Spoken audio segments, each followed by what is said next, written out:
Queridos, abra comigo lá então, no livro de Jonas. Vamos para o nosso momento da mensagem. Nós vamos então encerrar hoje a nossa série de mensagens no livro de Jonas. Então, o último capítulo de Jonas, capítulo 4. Nós leremos todo o capítulo, do versículo 1 até o versículo 11, encerrando a nossa série. Jonas, capítulo 4. O tema que eu quero trabalhar hoje com os irmãos é a frustração da vontade contrariada. A gente vai ver como Jonas demorou para aceitar. Na verdade, ele não aceitou. A gente vai ver um Jonas, sim, transformado, um Jonas que recebeu da graça de Deus. A gente viu no capítulo 2, a misericórdia que ele teve e a resposta que ele teve dessa graça no capítulo 3. Mas no capítulo 4, ainda a alma dele não está em paz. A alma dele está aflita e é nisso que nós vamos trabalhar hoje. Então, o nosso tema de hoje, a frustração da vontade contrariada. Então, a gente vai falar da ira de Jonas e dessa misericórdia de Deus. Só contextualizando, então, todos os irmãos, e quando abrem, então, a Bíblia. No capítulo 1, nós vemos, então, Jonas recebendo o chamado para ir pregar para Nínive. Ele não queria ir, então ele se levanta, a gente vê uma disposição de Jonas, mas para fazer uma vontade contrária de Deus, ele foge para Tarsis. Então, em vez de ele pegar ali 800 quilômetros, mais ou menos, até Nínive, ele decide ir lá para a Espanha, muito mais longe, um sentido totalmente oposto, para não fazer a vontade de Deus. Mas o Senhor vai até ele, promove ali meios de fazer o profeta se ligar um pouco na vida e entender que a vontade dele, da vontade de Deus, é que se permanece sobre a vida dele. Então a gente tem lá os marinheiros, jogam ele no mar e ele vai afundando, ele chega na beira da morte, até que Deus novamente com a sua graça vai lá, resgata ele com o peixe vomita ele, e ele entende, opa, eu tenho que fazer minha vontade de Deus. No capítulo 2 a gente vê um Jonas que clama, um Jonas que reconhece o seu erro, um Jonas que agradece. Então um Jonas diferente, mas no capítulo 4 a alma dele ainda não está em paz. E é isso que nós vamos ler nesse capítulo 4. Então vamos comigo lá. Jonas capítulo 4 diz assim: Mas Jonas ficou muito aborrecido e com raiva, e ele orou ao Senhor e disse: Ah, Senhor, não foi isso que eu disse estando ainda na minha terra?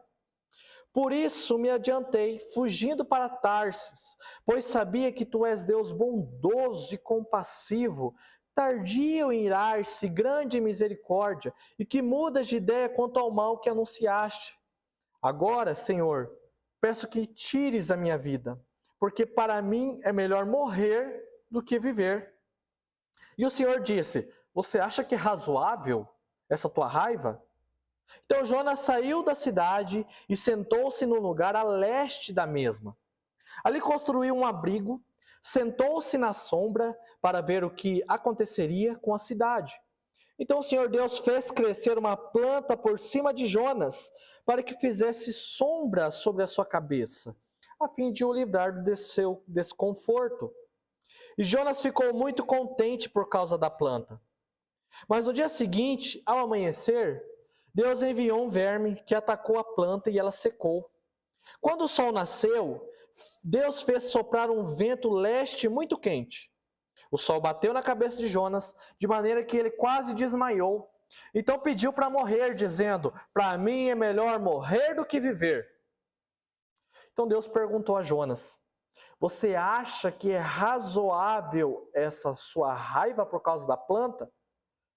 Jonas respondeu: É tão razoável que eu até quero morrer. E o Senhor disse: Você tem compaixão da planta que não lhe custou nenhum trabalho. Você não a fez crescer. Numa noite ela nasceu e na noite seguinte desapareceu. E você não acha que eu deveria ter muito mais compaixão da grande cidade de Nínive, em que há mais de 120 mil pessoas que não sabem distinguir entre a mão direita e a mão esquerda, e também muito mais animais? Vamos orar mais uma vez? Deus Todo-Poderoso, fale conosco, Pai, através desse texto. O Senhor já tem agido em nossas vidas através de todo o livro. Nós fomos tocados, Deus, no capítulo 1, no capítulo 2, no capítulo 3. Grandes lições profundas que gerou mudança em nossas vidas. que no capítulo 4 o Senhor fale também conosco, o Senhor realmente nos ensine através da vida de Jonas, nos ensine através dessas 3 perguntas que o Senhor fez. Assim nós oramos, Pai, que o Teu Espírito age em nossas vidas, em nome de Jesus. Amém. Queridos, eu concordo com alguns pregadores reformados que dizem que essa história estava linda até o capítulo 3. E ele podia ter terminado até o capítulo 3, não é verdade? Pensa, um profeta rebelde que é mandado no mar, né? Então ele tem a causa da sua rebeldia, mas Deus resgata ele. Deus vai lá, dá mais uma nova chance para ele clama ao Senhor, ele reconhece o seu erro, ele tem um ar de gratidão, ele agradece a Deus. Aí no capítulo 3, aí um Jonas diferente, obediente, vai e prega para Nínive. Uma mensagem simples, de uma frase. No hebraico são 5 palavras. E a gente vê o maior milagre do livro de Jonas, que a cidade se converte. Então, como até quando Deus fala aqui, 120 mil pessoas. Então, 120 mil pessoas se convertem com o sermão de Jonas. Não está lindo a história? Não podia ter acabado por aí? Jonas aprende, Nínive é convertida, Deus estabeleceu, manteve a sua vontade foi cumprida. Podia ter terminado aí. Mas aí vem o capítulo 4. E a gente se pergunta por quê? Queridos, aqui a gente aprende que o Senhor sempre tem mais uma lição para nós. Até mesmo o enredo dessa história nos mostra que nem sempre o fim é como queremos. E ainda mais curioso é que o livro termina com uma pergunta. Uma pergunta sem uma resposta. Por que o autor de Jonas fez isso? Se cremos que a palavra nós cremos que a palavra é inspirada por Deus, então nós cremos que Deus deixou uma pergunta sem uma resposta. E por quê? Essa resposta ela é direcionada primeiramente a Israel, que é o primeiro leitor desse livro, mas com toda certeza, essa pergunta é direcionada a nós, os leitores de hoje. O início da série, nós começamos falando sobre a vontade de Deus. O capítulo 3, nós vemos que a vontade de Deus se cumpre.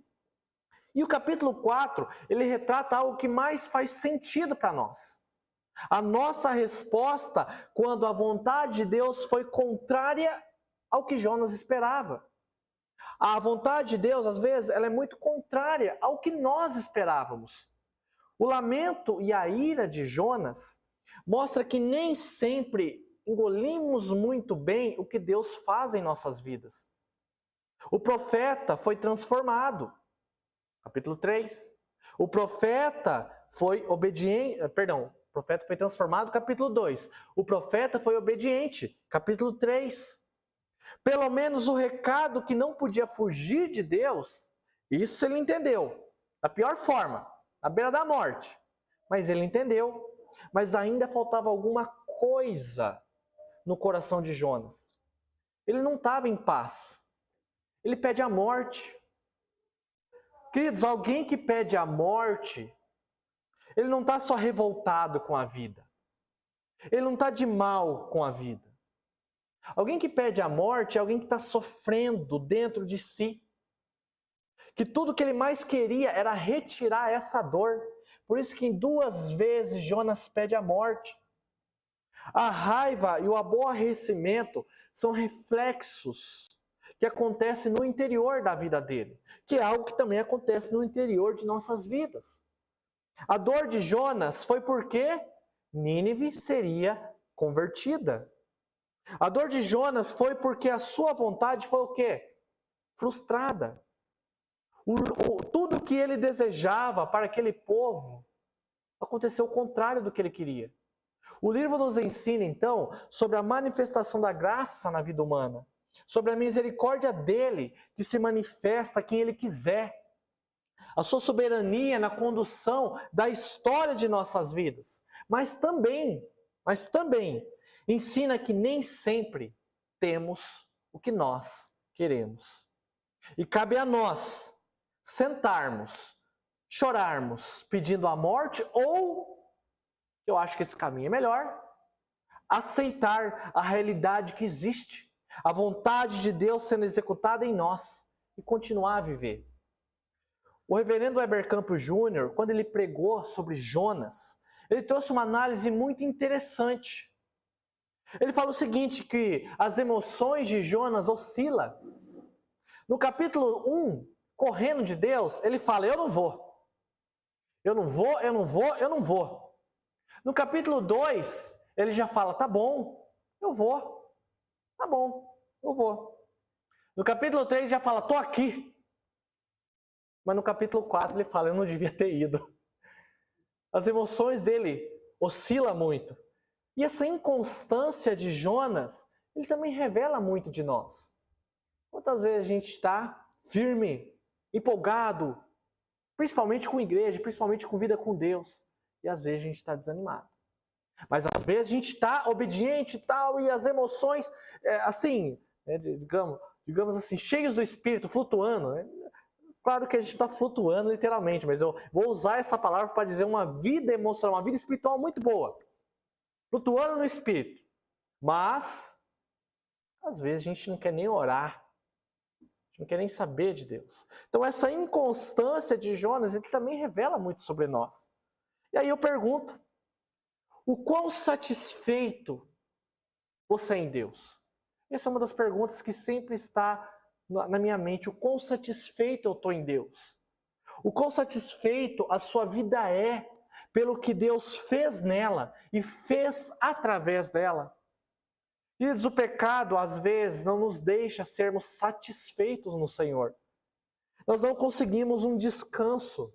Mesmo quando tudo se resulta contrariamente ao que você quer e ao que você esperava para você.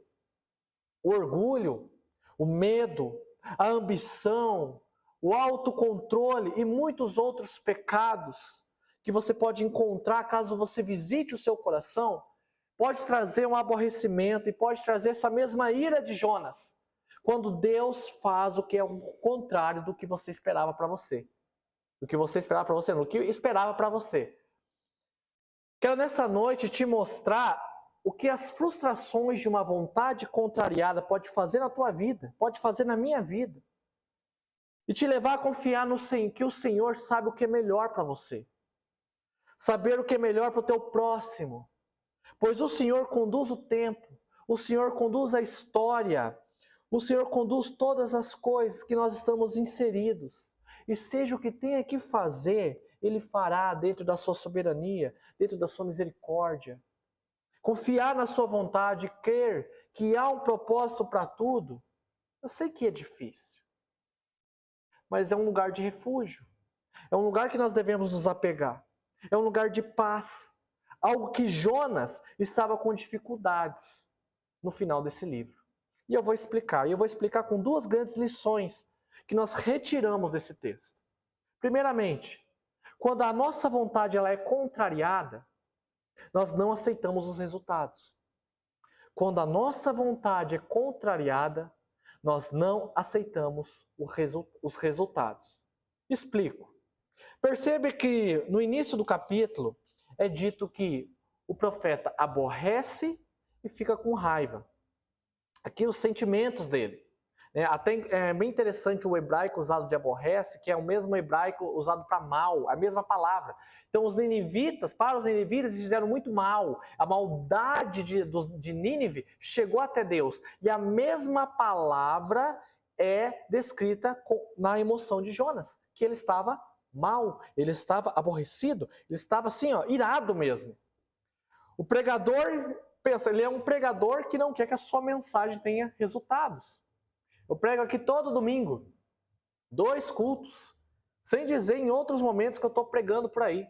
E tudo que eu mais quero é que tudo aquilo que eu digo, tudo aquilo que eu falo para vocês, haja resultados. E aqui é um pregador que ele quer pregar, que ele pregou, mas ele não queria que tivesse resultado, ele não queria que Nínive fosse convertida. E nessa segunda oração de Jonas, o autor nos leva a comparar. Inclusive com o início do livro. Por quê? Porque aqui a gente percebe que ele pede a morte. Só que no capítulo 2, ele agradece pela vida. Então, se ele está pedindo a morte agora, no contexto anterior, ele estava pedindo a vida. Então, percebam como há essa mudança no humor de Jonas, na oração de Jonas. É até meio irônico, porque no fundo do mar, a mesma misericórdia que recaiu sobre ele, ele fica com raiva que essa misericórdia recairá sobre a vida dos ninivitas. E Deus ainda responde para ele: você acha que é razoável essa sua raiva?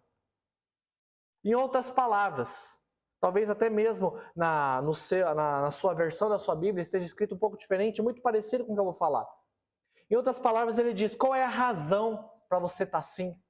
Qual é a razão para você ficar irado? Deus leva Jonas a tentar compreender dentro de si qual era a fonte dessa raiva. E aí ele senta para ver o que aconteceria com a cidade. Aparentemente, Jonas ainda espera que Deus não se arrependa e destrua a cidade. Então ele obedece ao Senhor. Ele prega, mas ele sai da cidade, senta, ele tem a oração dele, né, de que não está satisfeito, mas ele senta e ainda fica olhando para a cidade. Então nós percebemos uma reação de Jonas, que ele ainda agarra na esperança que Deus vai executar Nínive, que ele vai realmente executar o julgamento sobre aquelas pessoas. Ele escolheu um lugarzinho para ver o enxofre e o fogo cair sobre aquela cidade. Então ele ainda tem resquício de esperança. Não, Deus vai condenar eles. Deus vai fazer a minha vontade.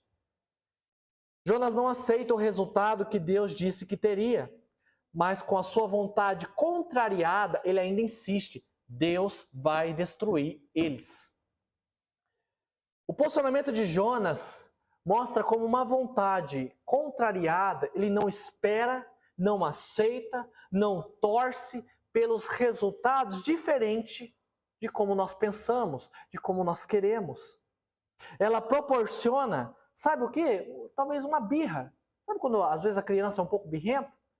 A criança quer a gente fala não, mas ela vai ali, insiste, não aceita o resultado e bate o pé. Às vezes nós somos assim. A gente não aceita o resultado que nós temos porque a gente não queria, não é a nossa vontade. Se não é como eu quero, que dê errado então. Até o fim eu espero poder fazer ou ter aquilo que eu tanto quero.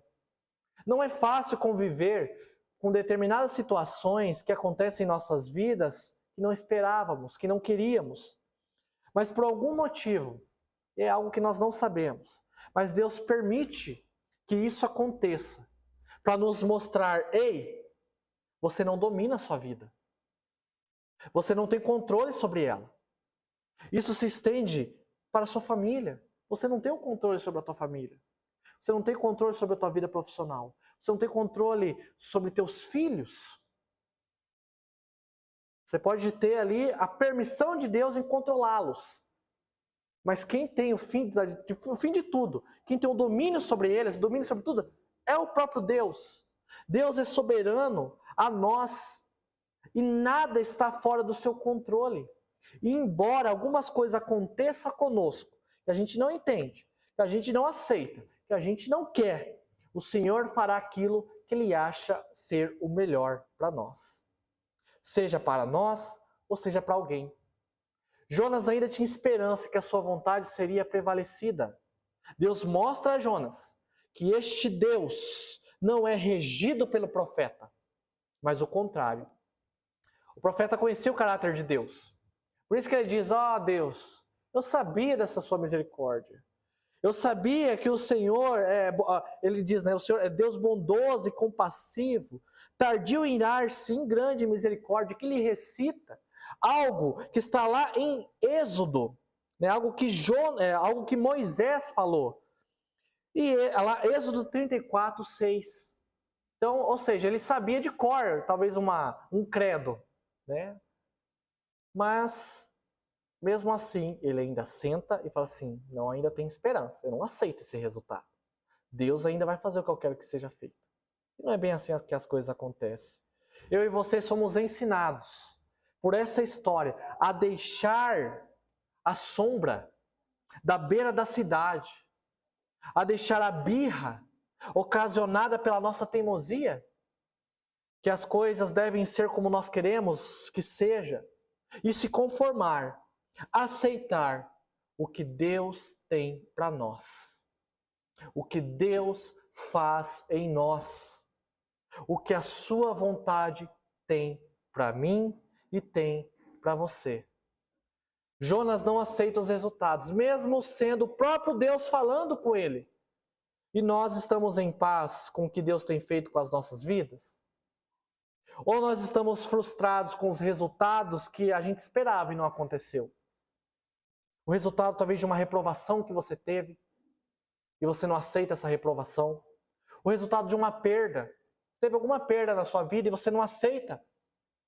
E você talvez vive sobre uma grande tristeza, você vive sobre grandes frustrações, porque não aceitou aquilo.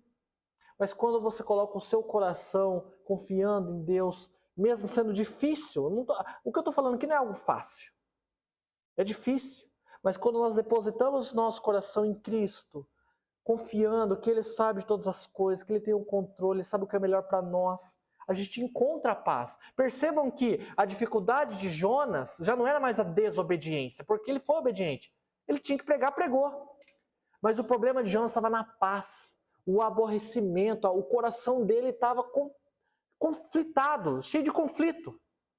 Conflituoso, essa é a palavra que eu queria achar, às vezes não vem, né? Conflituoso.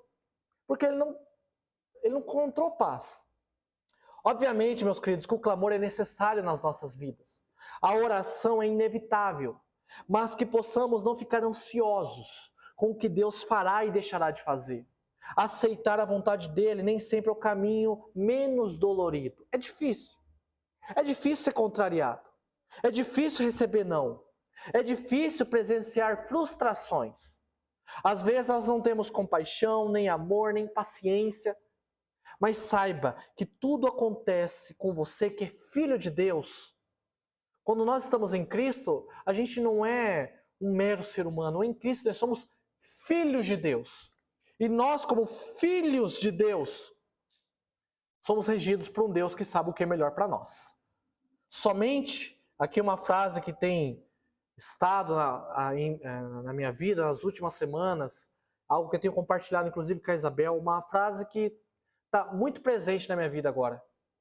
Somente em tempestades que se fazem bons marinheiros. Quero que você fique com essa frase. Somente em tempestades que se fazem bons marinheiros.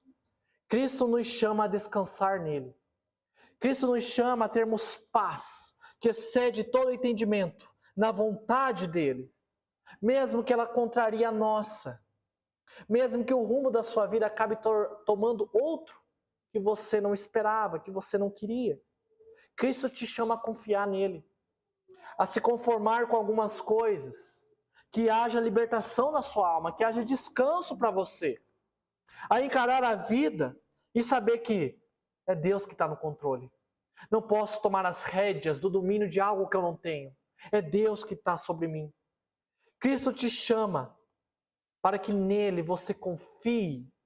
Ele é aquele que não senta na beira da cidade e fica com raiva porque não há conversão. Mas Cristo é aquele que chora por causa das pessoas que não encontraram ao Senhor. Como tem aquela passagem que ele olha para as cidades, ele olha para o povo e fala: ó Jerusalém, quantas vezes quis te reunir debaixo das minhas asas. Então ele é alguém que se compadece com o perdido. E que possamos, como ele, estando nele, entender que nem sempre é a nossa vontade que prevalece, e descansar nele, confiar nele, saber que do início das nossas vidas até o último suspiro que nós damos, ele está no controle e ele sabe o que é melhor para nós. Em segundo lugar, além de termos, quando a nossa vontade é contrariada, além de não aceitarmos os resultados, queridos, percebam algo muito presente em Jonas. Ele não aceita a exortação. Então, quando a nossa vontade é contrariada, não aceitamos exortações. A gente não aceita resultado e a gente não aceita lição de moral. Por quê? Porque eu vou explicar. Dos versículos de 6 a 11, então a gente tem Deus ilustrando para Jonas. Jonas precisou, quando ele sentou lá para ver, tendo esperança de que a cidade fosse destruída, Deus ainda fez uma ilustração para ele de toda a situação, de tudo aquilo que estava acontecendo. E a gente percebe uma coisa, que paciência Deus teve com Jonas, né? Que paciência! Ele poderia ter feito Jonas virar fumaça. Mas ele fala, ele explica, ele salva, ele ilustra, ele faz tudo isso para Jonas tentar entender as coisas que estão acontecendo. Mas o profeta fica aborrecido, fica mal, fica com raiva. Isso revela a paciência que ele tem conosco, não é verdade? É diferente de nós. Jonas está sendo diferente, às vezes, de como nós somos. Quantas vezes nós batemos o pé, talvez não literalmente, mas fazendo uma certa birra? Quando as coisas não acontecem como nós queremos, a gente reclama, reclama, reclama. Culpamos a Deus, culpamos o mundo, culpamos a todos. É um momento de fraqueza nossa. E às vezes Deus vem com paciência, vem com misericórdia, vem para nos mostrar, vem até mesmo às vezes para nos ilustrar aquilo que está acontecendo conosco. Ele nos renova, nos consola e nos disciplina quando merecemos. É sem sombra de dúvidas o papel de um pai.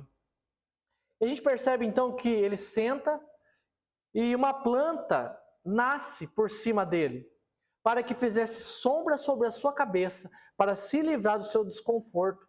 Aqui os intérpretes dizem que a gente não sabe se é um desconforto interno ou externo, ou seja, um desconforto interno no sentido das emoções dele, o aborrecimento, a raiva, o conflito que ele estava dentro de si, ou o desconforto que ele estava por sentar no local daquela cidade. Eu creio que os dois. Eu acho que ele estava desconfortável das duas maneiras. Mas enfim, Deus vai lá e mostra para ele, faz uma sombra. E a palavra fala que ele fica muito contente. É a primeira vez que aparece uma emoção positiva no livro de Jonas, da parte dele. Deus cobriu o acampamento dele, de Jonas, ajudou ele, cuidou dele.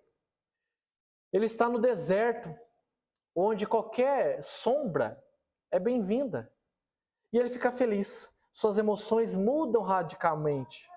Perceba como ele é tão preocupado com ele mesmo. Como qualquer ação que é realizada em prol dele é motivo de alegria. Mas quando é para os outros ele se aborrece. Ele estava aborrecido porque Nínive seria convertida. Mas daí quando Deus faz coisas para ele, salva ele do afogamento, ele clama, fica feliz, ele agradece. Aí quando Deus faz uma sombra para ele, ele fica feliz novamente. É realmente uma inconstância de emoções. Jonas parece muito aquele credor incompassivo que nós vemos em uma das parábolas de Jesus. O credor incompassivo, ele recebe um perdão enorme do rei. Enorme. E ele agradece, e ele fica muito feliz com o perdão que ele teve. Só que daí quando ele anda um pouco, a palavra lá fala que foi algo rápido, assim, seguido. Ele encontra alguém que deve para ele não tem a mesma misericórdia do rei. Ele manda jogar o devedor para a cadeia. Para ser lá você vai ficar até pagar. Aí o rei, sabendo, chama ele e fala assim, eu perdoei a tua dívida que era enorme, muito maior que a dívida daquele do seu devedor, e você não vai ter misericórdia com ele. A gente vê muito isso em Jonas. Jonas ele clama por ele busca misericórdia para ele, mas quando é para o outro, a gente não vê um coração tão sensível assim. Isso mostra a realidade de um espírito que pensa somente em si. É o egocentrismo puro, que não pode ter a sua vontade contrariada. Mas Deus não fez somente isso para confortá-lo, a planta, mas ele faz para trazer uma exortação. Deus está trazendo uma lição para Jonas, fazendo aquela planta, fazendo aquela sombra, um teste. Por quê? Porque, queridos, perceba no texto que logo no dia seguinte, ao amanhecer, Deus envia um verme, atacou a planta e ela seca. Depois o sol nasce, aí Deus faz soprar um vento muito quente, o sol bate na cabeça de Jonas de maneira que ele quase desmaiou. Então Deus, ele promove a planta e no dia seguinte ele tira a planta. Então era um teste, era uma lição que Deus estava dando a Jonas. E o que é bom dura pouco, não é verdade? Imagina a cara do profeta quando ele vê a plantinha que deixou tanto ele alegre, indo embora. Mas Deus queria exortá-lo, queria ensiná-lo que ele tem misericórdia de quem ele tiver misericórdia. Não é exatamente isso que Paulo fala aos Romanos? Capítulo 9, versículos 15, ele fala: terei misericórdia de quem eu quiser ter misericórdia, e terei compaixão de quem eu quiser ter compaixão. Mas Jonas não aceitava isso. E qual que é a resposta dele? Novamente.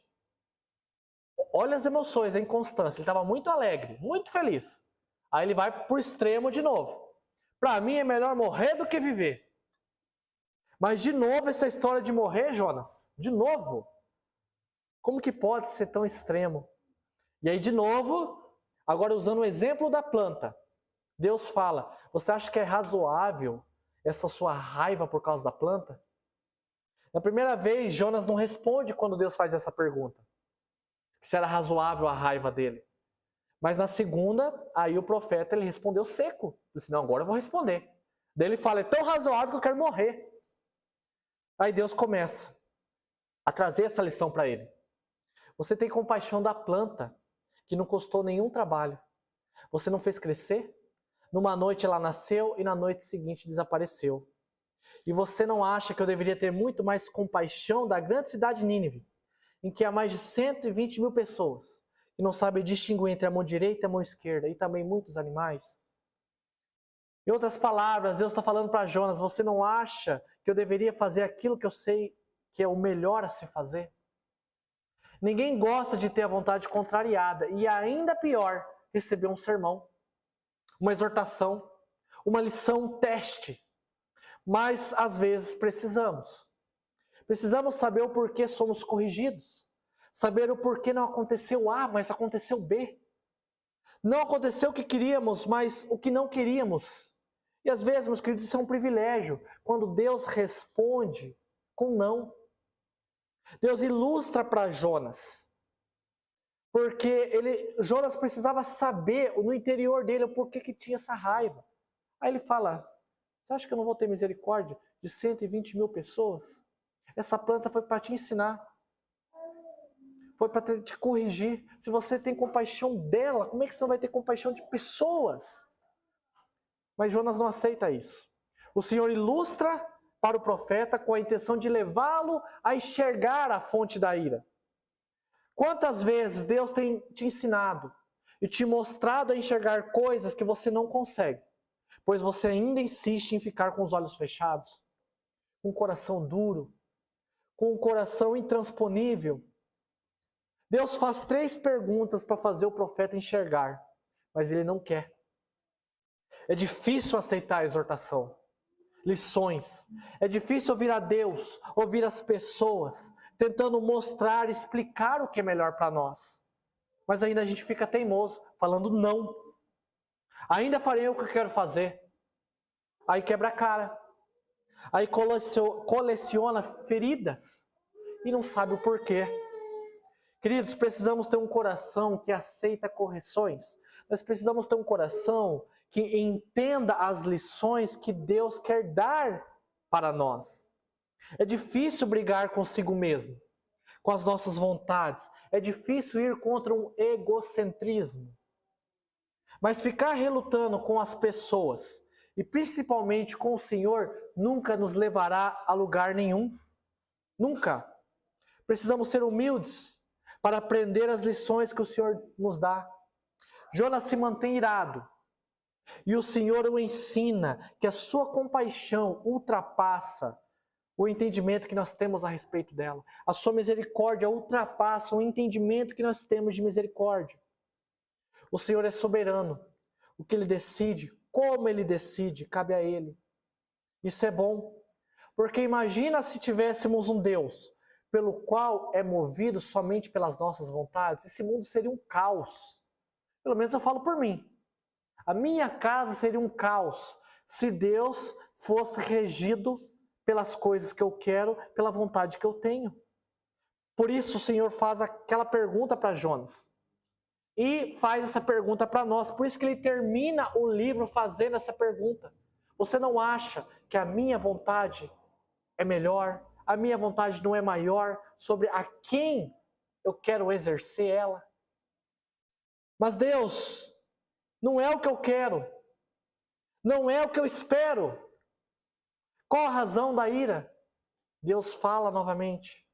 Você acha que eu não deveria ter compaixão da cidade de Nínive? E Jonas fala. Aí Jonas não responde, o livro fica sem resposta. Mas até no contexto a gente percebe que ele não tinha aceitado. Deus quer ensinar Jonas sobre caráter. Deus quer ensinar ele sobre compaixão, sobre misericórdia. E quer ensinar tanta coisa, mas o profeta não parece querer. E antes de julgá-lo, antes de julgar Jonas, eu faço uma pergunta para você. Eu e você, nós queremos ouvir os ensinamentos de Deus? Queremos ser ou fazer aquilo que Ele quer, mesmo que isso vá contra o que queremos? Se a resposta é não, difícil responder essa pergunta então. Se a gente ainda não aceita, se a gente ainda não quer. Difícil apontar para Jonas e falar algo dele, quando a gente ainda insiste na nossa vontade. Quando a gente ainda insiste a se manter na nossa zona de conforto e fazer aquilo que a gente não quer. Mas se Deus quer nos mostrar lições do que é melhor fazermos e o que Ele espera que nós fazemos, nós precisamos ser sensíveis ao que Ele quer. Sensíveis à sua vontade. Sensíveis com aquilo que a Escritura diz. Sensíveis a momentos de orações. Procurá-lo, buscá-lo. Antes de decidirmos algo. Antes de querermos algo. Antes de aceitarmos algo em nossas vidas. Quando olhamos para a obra de Cristo, conseguimos nos colocar em nossos lugares e termos a humildade que nós precisamos ouvir a Deus. Aceitar as lições, aceitar as correções e crescer espiritualmente. Não se rebelar contra Deus. Não falar, é o Senhor que é o culpado por como a minha vida está. Mas é se entregar, é falar assim, Deus, tendo em vista como a minha vida está, eu só confio em Ti. Coloco plenamente no Seu controle, nas Suas mãos. Quando nós olhamos para a cruz, a gente consegue ter essa resposta diante da vontade de Deus e diante das lições que Ele nos dá. Deus nos abençoe. Eu concluo dizendo que o Senhor é rico em misericórdia. O Senhor quis converter Nínive naquele momento. Jonas bateu o pé e não queria, mas louvado seja o nome de Deus, que não foi a vontade de Jonas, porque senão muitas pessoas deixariam de ter a salvação. Jonas aprendeu, Jonas foi obediente e Deus quis trazer mais lições para ele, para que ele tivesse uma transformação plena. Ele quer o mesmo para as nossas vidas. Possamos ter o espírito sensível às suas lições, o espírito sensível à vontade dele. Que Deus nos abençoe grandemente. Abaixe sua cabeça. Quero fazer uma oração nesse momento antes de encerrarmos.